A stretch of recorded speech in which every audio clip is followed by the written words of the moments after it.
ছেলে আয়াস কান্না করছে এবং তার বাবাকেই খুঁজছে।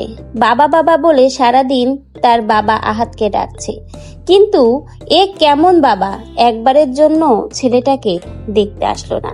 এ কেমন বাবা? ছেলের জন্য একটু মায়া আদর ভালোবাসা কি সেই বাবার মনে কখনোই আসে না? জীবন যুদ্ধে ছেলেকে নিয়ে আখি একাই যথেষ্ট, নেই কোনো স্বামী নামক আহাদের প্রয়োজন।